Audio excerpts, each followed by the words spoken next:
Bonsoir et bienvenue dans l'Africa Newsroom. À la une de l'actualité ce soir, Abdelkader Ben Salah, nommé président par intérim en Algérie. L'ancien président du Conseil de la Nation, dans son discours à la Nation, se dit engagé à organiser dans un délai de 90 jours un scrutin présidentiel, dit-il, transparent et régulier. Cette nomination, une décision qui va à l'encontre de la volonté des Algériens qui continuent de manifester massivement pour réclamer le démantèlement du système Bouteflika. Dans l'actualité également, le Cameroun qui veut réduire l'importation de certains produits en première ligne, ceux de première nécessité. Pour ce faire, le gouvernement veut booster les PME. Nous verrons comment dans la deuxième partie de cette émission. Puis les fermiers blancs expulsés des terres qu'ils occupaient, bientôt indemnisés au Zimbabwe. Ils sont des milliers à avoir été expulsés de force lors de la réforme agraire lancée au début des années 2000 par l'ancien président Robert Mugabe. Le gouvernement dit consacrer 53 millions de dollars pour indemniser les anciens propriétaires. Et pour en parler, j'ai le plaisir d'accueillir ce soir Cabinet Fofana. Bonsoir. Bonsoir. Bonsoir, vous êtes analyste politique. À vos côtés, Kerwin Maïzo, bonsoir. Bonsoir Zara. Bonsoir, vous êtes analyste politique. Et sur ce plateau également, Guy Mafimba, bonsoir. Bonsoir. Bonsoir, vous êtes gestionnaire de systèmes informatiques. Merci à tous les trois d'avoir accepté notre invitation. Place à l'actualité.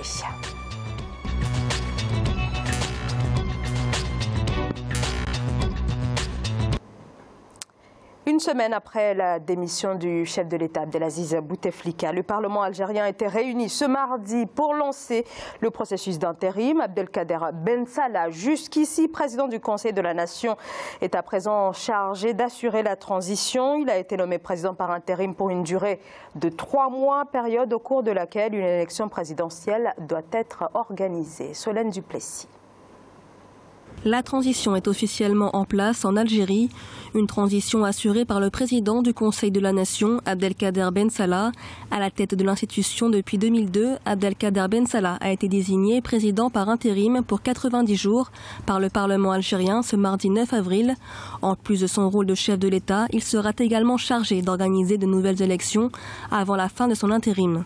Aujourd'hui, il y a un certain nombre de décisions à prendre pour préparer le terrain à ce que je puis dire une forme d'alternance et ensuite le basculement à partir des élections d'un nouveau cycle. Mais encore une fois, cette période est absolument délicate parce qu'on est dans cette phase de rapport de force entre la société civile algérienne et en tout cas ceux qui aujourd'hui assurent cette période de transition. Une nomination d'Abdelkader Ben Salah qui va à l'encontre des revendications des manifestants algériens, des manifestants qui réclament un changement de système et le départ de plusieurs proches de l'ancien régime.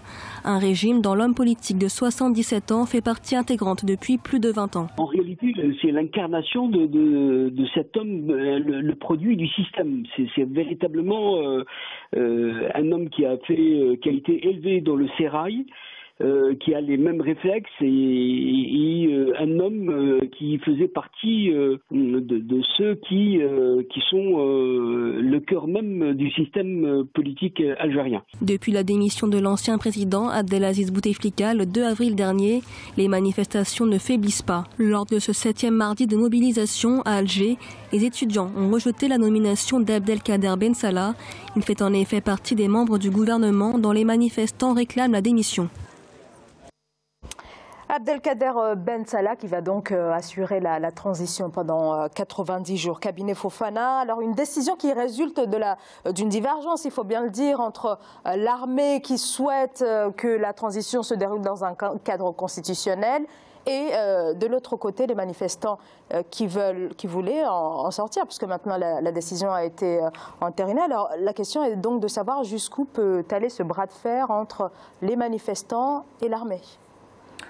Bon, je crois que ce qui est en train de se dessiner aujourd'hui en Algérie, c'est un tout petit peu ce qui se passe dans pas mal de nos pays. C'est en réalité une sorte de confiscation des révolutions. Le printemps algérien, nous l'avons tous salué. Et on a pensé qu'en réalité, il allait aboutir en fait à la mise en place d'un véritable système politique qui permette justement l'arrivée sur l'espace politique de jeunes compétiteurs politiques qui ne soient pas ceux qui ont été fabriqués par le système. Parce que ce qui est là aujourd'hui, c'est qu'en réalité, Ben Abdelkader est en réalité quelqu'un du système. Il est âgé de 77 ans, alors que près de 54% des jeunes Algériens ont moins de 30 ans. Donc quelqu'un qui ne colle pas avec les aspirations des Algériens. Peut-être... Kerwin Maïzo, alors Cabinet Fofana parle d'un pouvoir qui a été confisqué au peuple. Est-ce qu'avec cette nomination de ce président par intérim et comme le dit Cabinet Fofana, est quelque chose, une confiscation. Vous avez prononcé ce mot, Cabinet Fofana. Je crois que l'enjeu, c'est en Algérie, il y a une légitimité qui est basée sur la guerre d'indépendance. Et il faut rompre, ce que demande la jeunesse, c'est la rupture avec cette légitimité émanant de la guerre d'indépendance. Et le pouvoir algérien depuis 1962 jusqu'à aujourd'hui s'est maintenu grâce à l'armée et s'est maintenu aussi en utilisant l'épouvantail des années d'airain. Lorsqu'il y a eu des attentats terroristes avec l'élection du fils qui a été annulée et il y a eu des attentats. On sait que les services algériens ont contribué pour beaucoup dans ces attentats pour maintenir un système qui est maintenant à bout de souffle. Alors, ce qui se passe aujourd'hui, c'est quoi? C'est d'un côté, les jeunes veulent un changement parce que pour un pays aussi riche que l'Algérie, un pays pétrolier, un pays qui a beaucoup de gaz, si on regarde la redistribution des richesses, c'est inégalitaire à un niveau étonnant. Et puis, c'est une économie qui n'est basée que sur le pétrole et les gaz. On n'a pas diversifié l'économie. Et pourtant, l'Algérie, c'est un pays où la jeunesse est formée. On peut travailler dans le domaine des services, on peut développer l'agriculture, on peut développer, par exemple, le tourisme. Ça n'a pas été fait. Et les jeunes ont comme l'impression qu'ils ont été laissés à la marge, tandis que la clique, entre guillemets, de caciques du FLN continue de garder le pouvoir. Alors, ce qui se passe là, réellement, c'est que l'armée ne joue pas franc jeu. L'armée est en train de faire une espèce de changement dans la continuité, c'est que les jeunes ne veulent pas. Et l'armée se cache derrière la Constitution. Or, il y a des mécanismes pour, justement, par exemple, modifier cette Constitution, faire, par exemple, une conférence nationale. Bouteflika l'a demandé, mais pour lui, c'était aussi une possibilité de prolonger les choses. On peut trouver des mécanismes où la jeunesse se retrouve parce que ce pays est une poudrière. L'environnement géostratégique de ces pays est instable. Si l'Algérie basculait dans l'instabilité, ça sera pire que ce qui s'est passé en Libye et en Tunisie, par exemple. Guy Mafimba, c'est une menace actuellement, comme le dit Kerwin Maïzo, c'est-à-dire que maintenant on a désormais les manifestants d'un côté et puis en face l'armée. Oui, comme l'a dit monsieur tout à l'heure, effectivement il y a deux légitimités qui s'affrontent. La légitimité historique, comme il a dit, issue de l'indépendance, de la guerre d'indépendance, FLN et autres, et la légitimité populaire qui est en fait dans une espèce de symbiose avec le mouvement d'alternance démocratique à la fois sous-régional, continental et international. Et donc ces deux légitimités qui s'affrontent avec l'armée qui a toujours été en fait au centre, au cœur de système de régulation du pouvoir, qui ne sait pas de quelle manière il va. Mais au niveau des risques, oui, le risque est là.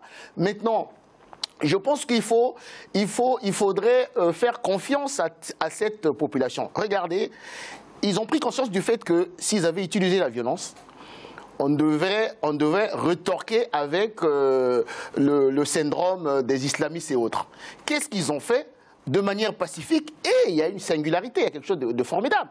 Les femmes sont devant, les jeunes sont devant.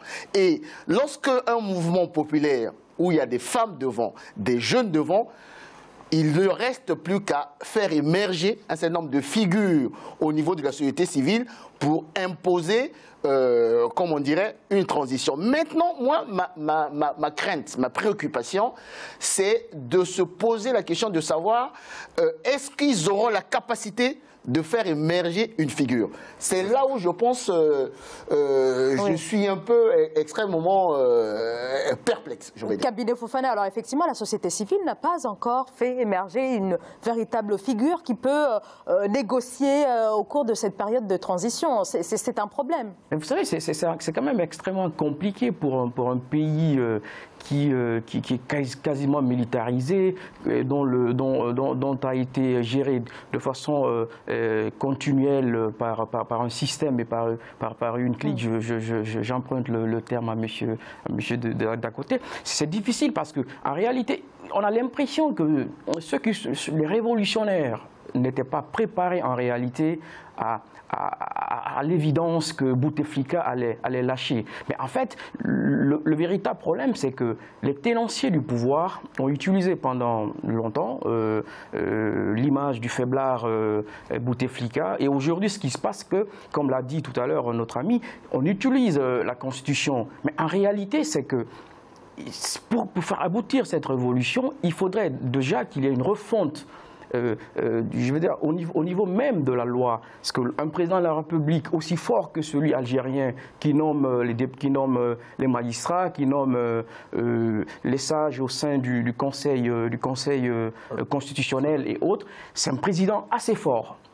Alors, est-ce qu'aujourd'hui, il faudrait plutôt attendre que toute cette réforme soit faite pour travailler à l'émergence d'une élite politique capable de pouvoir porter cette revendication? Je ne pense pas. Parce qu'en réalité, les jeunes Algériens qui se mobilisent, ils ont quasiment moins de 30 ans.